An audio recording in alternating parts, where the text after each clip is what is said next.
अस्सलाम वालेकुम, कैसे हैं आप लोग? सब ठीक ठाक हैं। आज मैं जो हमारा प्रोफेशनल हेयर कलर कोर्स है उसकी वैसे थर्ड वीडियो आनी थी, बट थर्ड वीडियो की जगह पे मैं आपको यहाँ पे एक क्वेश्चन आंसर्स के लिए वीडियो मैं अपलोड कर रही हूँ।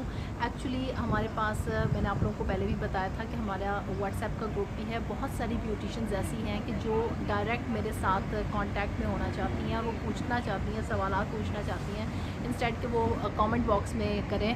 तो वो उनके लिए हमारा एक व्हाट्सएप का ग्रुप बना हुआ है, उसको वो ज्वाइन करके तो वहाँ पे हमारे पास ब्यूटिशियंस के बहुत सारे सवालात इकट्ठे हुए थे, और जो मेरे पिछले 2 लेक्चर्स हैं उसके हवाले से।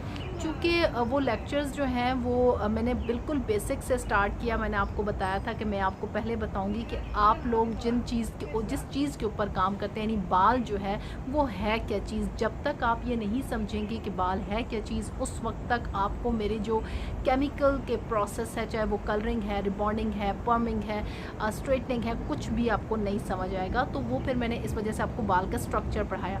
अब बहुत सारी ब्यूटिशियंस के लिए ये चीज़ बहुत नई थी, अल्फाज नए थे, जैसे कॉर्टेक्स है, क्यूटिकल है, मेडुला है, स्कैल्प है। फिर इसके अलावा जो मैंने आप लोगों को जो रूट का स्ट्रक्चर बताया, उसके वो लोगों के डर्मल पेपिला हो गया, सेबेशियस ग्लैंड्स हो गया, एरेक्टर पेली मसल्स हो गए। तो ये सारी चीज़ें जो हैं ये अल्फाज नए थे, और उनका डिमांड ये थी कि थोड़ा स्लो डाउन, थोड़ा आप अपने लेक्चर्स को, अपने मतलब स्पीड को कम कीजिए ताकि हम आपको कैचअप कर सकें। और फिर बहुत सारी ब्यूटिशियंस जो हैं वो हमें ज्वाइन करना चाहती हैं मुझे कोर्स के लिए।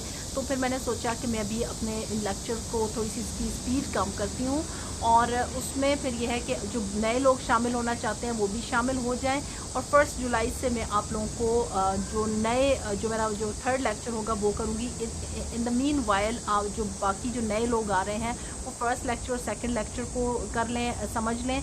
और फिर साथ जो how to read a shade card वाली वीडियोस जो हैं वो उसकी पूरी प्लेलिस्ट बनी हुई है, वो उसको आप लोग देख लें।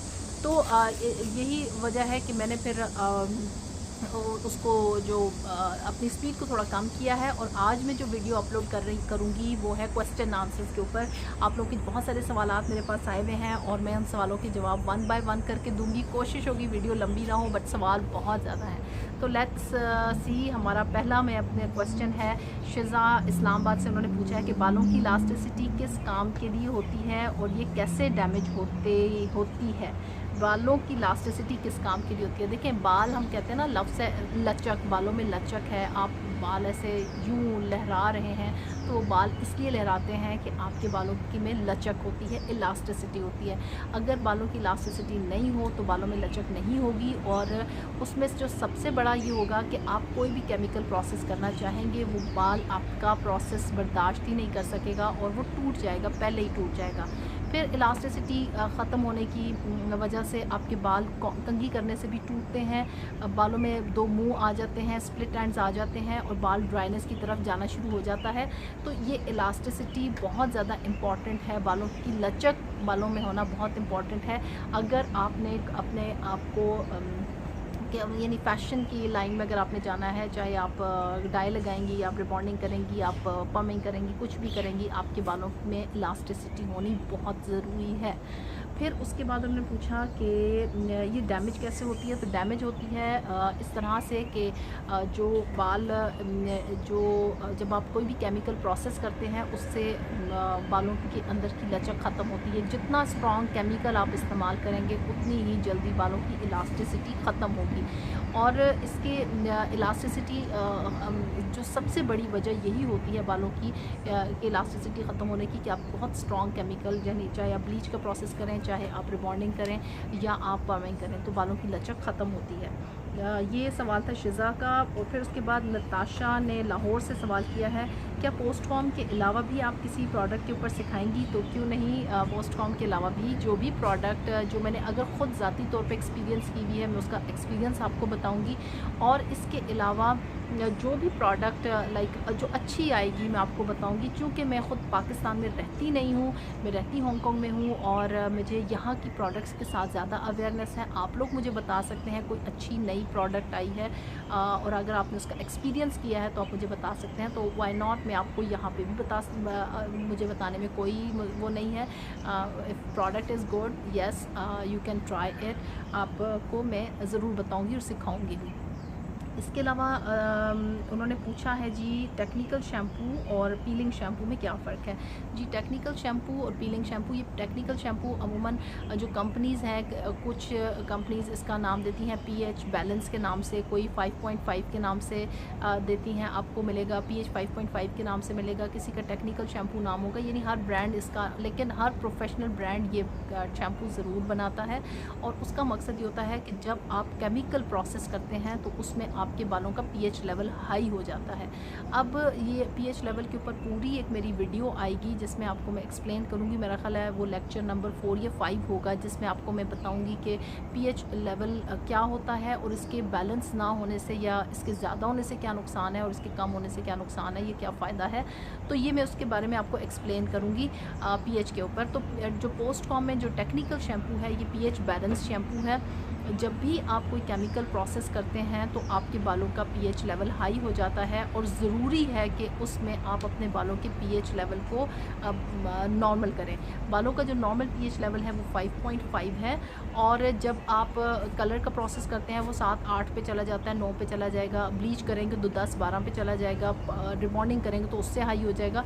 तो वो फिर ये होता है कि आपको अपने बालों के पीएच को वापस लाने की बहुत ज़रूरत होती है। अगर आप ऐसा नहीं करेंगे तो आपके बाल ओवर ड्राई हो जाएंगे और ड्राइनेस की वजह से उनमें पोरोसिटी भी आएगी और डैमेज हो जाएंगे। तो पीएच जब भी आप सैलून्स के अंदर, घर में इस्तेमाल के लिए, सैलून्स के अंदर जब भी आप कोई भी केमिकल प्रोसेस करें तो आप अपने क्लाइंट के बालों को टेक्निकल शैम्पू के साथ वॉश लाजमी करें। और फिर उसमें उन्होंने पूछा कि पीलिंग शैम्पू में क्या फ़र्क है। जी पीलिंग शैम्पू या क्लैरिफाइंग शैम्पू वो होते हैं जो जब आप मिसाल के तौर पे आपके पास एक अच्छा हेल्दी बाल है और वो आई हैं आपके पास रिबॉन्डिंग के लिए आई हैं, ये कलरिंग के लिए आई हैं, ये पॉमिंग के लिए आई हैं, तो वो आपने देखा कि उसके बालों के क्यूटिकल्स काफ़ी टाइट हैं और आपको उनको सॉफ्ट करने की ज़रूरत है, तो अमूमन पीलिंग शैम्पू इस्तेमाल करवाया जाता है। उससे बालों के जो क्यूटिकल्स होते हैं थोड़े सॉफ्ट हो जाते हैं और वो बाकी बालों के अंदर से जो चिकनाई, गर्दो गुबार अच्छे से क्लीन कर देता है और वो प्रोडक्ट के लिए एक रास्ता हमवार कर देता है कि वो जो प्रोडक्ट है वो आसानी से पेनिट्रेट हो सके। और जो ये क्वेश्चन था क्योंकि मैंने ग्रुप में शेयर किया था कि आप केराटिन ट्रीटमेंट करने लगे हैं या आप कोई भी मतलब केमिकल ट्रीटमेंट करने लगे हैं तो आप उससे पहले बालों को टेक्निकल शैम्पू के साथ या आप पीलिंग शैम्पू के साथ वॉश कर लें। तो ऐसा है कि अगर आपका बालों के क्यूटिकल्स टाइटली क्लोज है तो पीलिंग शैम्पू के साथ या क्लैरिफाइंग शैम्पू के साथ करें, और अगर आप कर रहे हैं जो इसके साथ अगर आपके बाल ऑलरेडी ड्राई हैं, डैमेज हैं, तो फिर आप टेक्निकल शैम्पू के साथ बालों को पहले वॉश करें ताकि पीएच बैलेंस हो और उसके बाद आप केमिकल प्रोसेस करें। ठीक है। अच्छा, अभी यहाँ पे क्योंकि मैं पार्क में बैठी हूँ तो यहाँ पे कुछ बुजुर्ग हज़रात भी आ गए हैं और बड़े मज़े से गप्पे लगा रहे हैं। आई होप सो कि आप लोगों की यहाँ पे डिस्ट्रैक्शन नहीं होगी। अगर डिस्ट्रैक्शन हुई तो मैं फिर अपनी जगह चेंज करूँगी। ठीक है। अच्छा, अगला सवाल है ताहिरा तालिब, क्या केराटिन के बाद यानी कलर कब करें? केराटिन के बाद हमें कलर करना चाहिए, केराटिन से पहले कलर करना चाहिए? तो केराटिन से बाद आपको कलर करना चाहिए। केराटिन एक केमिकल प्रोसेस है और वो केमिकल प्रोसेस के दौरान आपके बाल डैमेज होते हैं। जो केमिकल प्रोसेस है उससे बालों का जो कलर है वो फेड होता है। तो उसमें फिर ये होता है कि आप अगर केराटिन ट्रीटमेंट या रिबॉन्डिंग के बाद कलर करें तो दैट्स वेरी गुड। मैं जगह चेंज करती हूँ क्योंकि यहाँ पे बुजुर्ग हज़रात बातें कर रहे हैं, तो लेट्स चेंज द प्लेस और फिर उसके बाद फिर ऑनलाइन होते हैं। जी, अब मेरे पास अगला सवाल है ताहिरा तालिब का। ताहिरा तालिब कहती हैं कि क्या केराटिन के बाद हम कलर कर सकते हैं और क्या केराटिन से पहले कलर करना चाहिए या बाद में करना चाहिए? तो ताहिरा, जो केराटिन का प्रोसेस है ना, ये केमिकल प्रोसेस है और जब आप केमिकल प्रोसेस करते हैं, चाहे केराटिन करें, पॉमिंग करें, स्ट्रेटनिंग करें या रिबॉन्डिंग करें, आपके बालों का कलर फेड होता है और इसलिए बेस्ट होता है कि आप कलर पहले मत करें, आप कलर बाद में करें। आप कलर बाथ दे सकते हैं, हेयर ग्लॉसिंग कर सकते हैं फौरी तौर पे, लेकिन ये जो प्रोसेसेस हैं इनको ये करने के बाद बालों के ऊपर आप थोड़ा बालों को गैप दें, थोड़ा सा टाइम दें, 15 से 20 दिन के बाद उसके बाद आप कलरिंग का प्रोसेस करें। अगर आपको ज़रूरत महसूस होती है कि भाई नहीं हम अब करना है, कोई पार्टी आ गई है, तो बेहतर है आप कलर बाथ जो है वो उसको आप करें या हेयर ग्लॉसिंग कर लें, ठीक है। और अगर अपने ग्रे हेयर कवरेज करनी है तो आप ग्रे हेयर जस्ट रूट्स को आप टच करें और ग्रे हेयर कवर करें विद 20 वॉल्यूम। वॉल्यूम को ज़्यादा 10 या 20 वॉल्यूम को करके, तो आप ज़्यादा वॉल्यूम के साथ मत इसको यूज़ करें, ठीक है। अच्छा, उसके बाद है उनका दूसरा ये है सवाल कि केराटिन बालों के लिए क्यों ज़रूरी है। बिल्कुल केराटिन बहुत ज़रूरी है। केराटिन ही तो वो चीज़ है जिससे बाल बनता है। मैंने अपने पहले लेक्चर में आई थिंक से बताया था कि बाल बनता ही केराटिन से है। और जब हमारे जब बाल जड़ से निकल आते हैं वो डेड सेल्स हो जाते हैं, उनको कोई नरिशमेंट बॉडी के अंदर से नहीं मिलती, हम जो कुछ देते हैं उसको बाहर से देते हैं। और फिर केराटिन ट्रीटमेंट की जाती है ताकि जो बालों के अंदर कमी, जो ज़ाहिर बात है, आप जब बच्चा पैदा होता है वो फुल ऑफ एनर्जी होता है, उसके अंदर हर चीज़ उसकी पूरी होती है, उसकी बॉडी के अंदर जैसे जैसे बढ़ता जाता है वो बढ़ती जाती है, ज़्यादा होती जाती है। लेकिन एक स्टेज आती है इंसान की उम्र की कि जब आपकी बॉडी कुछ भी नहीं बना रही होती, तो आपको वो एक्स्ट्रा लेने की ज़रूरत होती है। तो बाल भी ऐसे ही है कि जैसे जैसे उसकी ग्रोथ होती है, एज बढ़ती है, तो उसको बाहर से आपने अच्छी हेल्दी न्यूट्रिएंट्स पहुंचाने होते हैं ताकि आपके बालों की हेल्थ अच्छी रहे। तो केराटिन इसलिए ज़रूरी है। शेड कार्ड के हवाले से मेरे पास काफ़ी सवाल हैं, काफ़ी सारे लोगों ने शेड कार्ड के हवाले से सवाल किया है, क्योंकि शेड कार्ड की वीडियोस जो अपलोड हुई हुई हैं। तो मैं इंशाल्लाह शेड कार्ड के हवाले से आप लोग परेशान ना हों, क्योंकि आप लोगों को मैं शेड कार्ड के हवाले से वो जो टिप्स कह लें या ट्रिक्स कह लें आपको बताऊंगी, ये वो सिखाऊंगी कि जो आप किसी भी कंपनी का शेड कार्ड उठा लें, आपको पढ़ने में दिक्कत नहीं होगी। आपको किसी से पूछने की ज़रूरत नहीं पड़ेगी, किसी ब्रांड की सेल्स गर्ल से नहीं पूछनी पड़ेगी, टेक्निकल से नहीं पूछना पड़ेगा कि ये शेड कार्ड कैसे पढ़ते हैं और ये शेड कार्ड क्या है।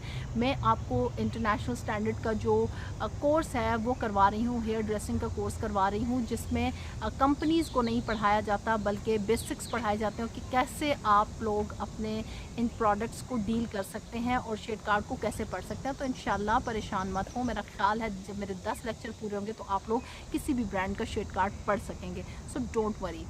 अच्छा, फिर उसके बाद है आंसा ने पिंडी से पूछा क्यूटिकल के कमज़ोर होने का कैसे पता चलता है, और क्या जब कोई ये कहता है कि बाल जड़ से कमज़ोर निकल रहे हैं तो वो क्यूटिकल कमज़ोर होने की वजह से है, और क्या क्यूटिकल जड़ से ही बाल के साथ निकलता है। क्यूटिकल कमज़ोर होने का कैसे पता चलता है। क्यूटिकल कमज़ोर ऐसे होता है कि जब आपके बाल आप देखें एंड्स पर से ड्राई आपको महसूस हो, ऐसा महसूस होता है कि जले हुए हैं बाल, और या फिर इस तरह महसूस होता है कि आपके जो फूले हुए बाल है ना, जब आपने सर धोया और बाल इसके बाद जब आपने खुश्क हुए तो फूले हुए लगते हैं, तो वो आपको वो बाल क्यूटिकल कमज़ोर होने की निशानी होती है। बाल टूटता है जब आप कंघी करते हैं तो नीचे से वो जड़ से निकलता टूट रहा होता है, तो ये क्यूटिकल कमज़ोर होने की निशानी है। और क्या बाल जो कमज़ोर जड़ से निकलते हैं वो क्यूटिकल कमज़ोर होने की वजह से? नहीं, ऐसा नहीं है। जो बाल जड़ से कमज़ोर निकलता है वो जड़ कमज़ोर होने की वजह से है, क्यूटिकल कमज़ोर होने की वजह से नहीं है। और तीसरा उन्होंने पूछा कि क्या क्यूटिकल जड़ से ही निकलता है बाल के साथ? बिल्कुल, बाल जब जड़ से निकलता है तो वो पूरा अपना स्ट्रक्चर ले के निकलता है, उसके सारे लेयर्स पूरी होती हैं, और वो जो है आप क्योंकि वो जब बाहर आ जाता है तो मैंने आपको बताया था वो डेड सेल्स हो जाते हैं, उसको अब मज़ीद अपने ऊपर वो कुछ नहीं लेपापोती कर सकता।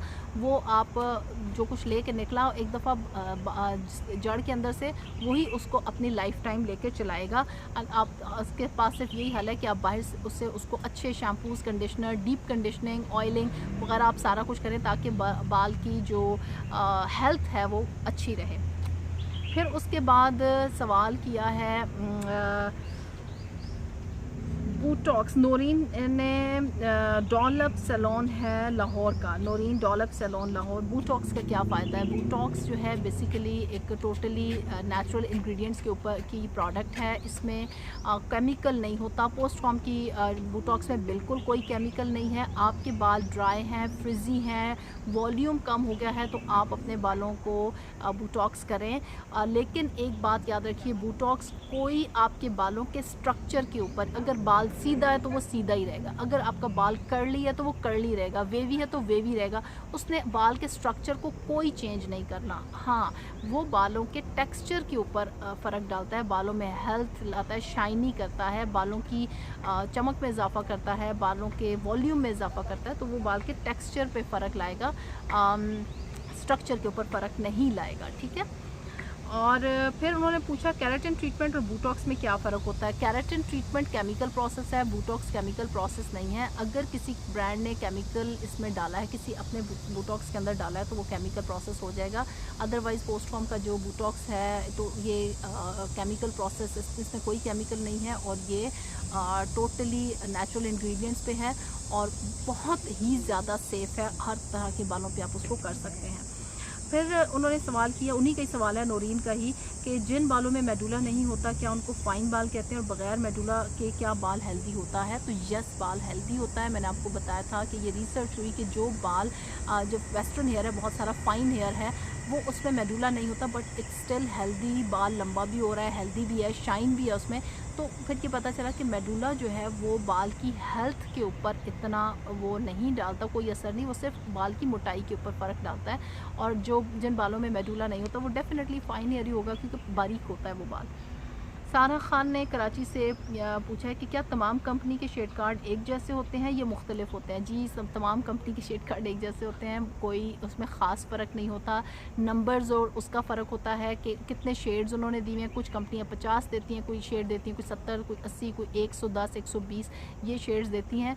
लेकिन जो नेचुरल कलर्स होते हैं वो एक जैसे होते हैं। अब मुझे पूरा यकीन है, जब मैं आपको ये मेरे 10 लेक्चर आप लोग सुन लेंगे तो आपको को किसी भी ब्रांड का शेड कार्ड करने में पढ़ने में मसला नहीं होगा, और आपको समझ आ जाएगी कि यार ये है शेड कार्ड क्या ट्रिक है, क्या है कोई कंपनी इतना बड़ा शेड कार्ड लेके आ जाती है, किसी का इतना छोटा सा शेड कार्ड होता है, तो क्या चीज़ है, क्या फ़र्क है। You will know that very soon, जब आप मेरे 10 लेक्चर्स पूरे कर लेंगे।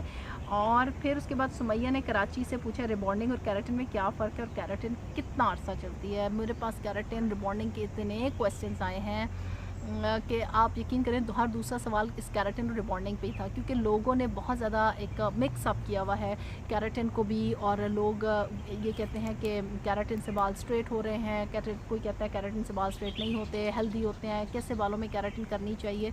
तो मेरा पूरा एक लेक्चर जो है वो केराटिन के ऊपर होगा और रिबॉन्डिंग के ऊपर होगा। और लेकिन उससे पहले हेयर का स्ट्रक्चर समझना ज़रूरी है, ज़रूरी है, ज़रूरी है। इसके बगैर आपको नहीं समझ आएगी कि मैं जो बातें कर रही हूँ वो क्या है। तो प्लीज़ प्लीज़ प्लीज़, जिन लोगों ने मेरी पहली वाली वीडियोस नहीं देखी हैं हेयर स्ट्रक्चर की, वो डेफिनेटली उसको देखें, उसको समझें, नोट करें, अपने पास नोट्स बनाएं। और अगर आप वाकई इस फील्ड में सीरियस हैं, आप इस फील्ड में आना चाहती हैं, आप सीरियस लर्नर हैं, तो इन चीज़ों को आप सीखें। आप उठा के देख लें, यूट्यूब की कोई वीडियोज़ उठा के छांटी कर लें, आपको ये लेक्चर्स ऐसे नहीं मिलेंगे। Because I am teaching you कि वो चीज़ सिखा रही हूँ कि जो हेयर ड्रेसिंग के स्कूल्स में सिखाई जाती है और पढ़ाई जाती है। और आप यानी आप लोगों को लाखों रुपए दे के आप लोग ये चीज़ें सीखते हैं, but I am teaching you free of cost. उसकी रीज़न ये है कि मैं समझती हूँ कि पाकिस्तान की भी चाहे जो भी ब्यूटिशंस हैं उनके हर एक का ये हक़ है कि वो एक अच्छा नॉलेज लेना और प्रॉपर नॉलेज लेना उसका हक़ है। तो मैं ये जो कोविड-19 के दौरान में आपको जो मेरा आप लोगों के लिए गिफ्ट है वो ये मेरा फ्री एजुकेशन है, जो कि मैं ऑलरेडी ठीक ठाक चार्ज करती हूँ, बट मैं इसको आपको यूट्यूब पे इसलिए कर रही हूँ कि जब चाहें, जिस वक्त चाहें, फ्री हो और जस्ट आप वीडियो ओपन करें और उसको सीखें। अच्छा, सुमैया ने कराची से पूछा क्या फ़र्क है और केराटिन कितना अर्सा चलती है। तो डियर, में जब मेरा केराटिन का लेक्चर आएगा तो मैं आप उसमें ये सारी चीज़ें मैं एक्सप्लेन कर दूँगी। फिर शुमाइला है शाइनी सैलून कसूर से, रिबॉन्डिंग के बाद बाल क्यों गिरते हैं और उसको कैसे रोक सकते हैं। मैंने वैसे रिबॉन्डिंग वाले बाल क्वेश्चंस नहीं करने थे, बट मैंने कहा चलें आप लोगों को ये पता चल जाए कि मैंने आप लोगों के सवाल सुन लिए, सवाल मैंने अपने पास नोट डाउन कर लिए, और मैं इंशाल्लाह रिबॉन्डिंग वाले लेक्चर्स और ये जो मेरे केराटिन वाले लेक्चर्स होंगे, जब ये आएंगे तो डेफिनेटली आप लोगों को अपने सवालों का जवाब मिल जाएगा। अब ऐसा है कि सवाल तो और भी बहुत सारे हैं, लेकिन वीडियो काफ़ी लंबी हो गई है। अगली वीडियो में इंशाल्लाह आप लोगों को मैं बताऊंगी, जो मज़ीद सवालात हैं उनको बताऊंगी। सिर्फ आप लोगों से रिक्वेस्ट ये है कि आप जो भी वीडियो अपलोड होती है उसको अच्छे से तरीके से देखें, उसको समझें। और अगर आपको कोई चीज़ नहीं समझ आती है तो आप कमेंट बॉक्स में कर सकते हैं, अगर आप मेरे व्हाट्सएप के ग्रुप में नहीं हैं। अगर आप मेरा व्हाट्सएप का ग्रुप ज्वाइन करना चाहते हैं तो मैं आपको नीचे लिंक में मैं आपको नंबर दे दूँगी, आप वहाँ पे मैसेज कर सकते हैं। हम व्हाट्सएप का नंबर कंफर्म करने के बाद, ये एक बात याद रखिएगा, ये सिर्फ फॉर लेडीज़ है, वो लेडीज़ ब्यूटिशियंस को ज्वाइन कर सकती हैं। और दूसरा ये है कि हम नंबर कंफर्मेशन के बाद हम आपको अपने ग्रुप में शामिल करेंगे। प्लीज़ आप लोग उसको इंस्टाग्राम के ऊपर और फेसबुक के ऊपर आप फॉलो करें, वहाँ पे मेरी अपडेट आती रहती है, मैं इन्फॉर्मेशन देती रहती हूँ कोर्सेज़ के हवाले से भी और बाकी इन्फॉर्मेशन भी देती हूँ, तो वहाँ पे आप फॉलो करें। और वैसे भी मैंने आपको बताया कि इंशाल्लाह चूँकि इस दफ़ा समर वेकेशन स्टार्ट हो चुकी हैं बच्चों की, तो मैं बच्चों के साथ जहाँ जहाँ ट्रैवल करूँगी वहाँ जाके वीडियोज़ बनाऊँगी, तो आप मेरी वीडियोज़ जो हैं वो देखेंगे, स्पोर्टी उसमें भी देखेंगे, उसमें क्योंकि चलते फिरते वीडियोस बनेंगी। अदरवाइज़ अगर मैं ऐसे नहीं बनाती वीडियोस तो फिर आपको बहुत वेट करना पड़ेगा जब तक बच्चे स्कूल नहीं चले जाते। तो अनटिल देन आप इंशाल्लाह मेरी नेक्स्ट वीडियो तक इंतज़ार कीजिए। टिल देन अल्लाह हाफ़िज़।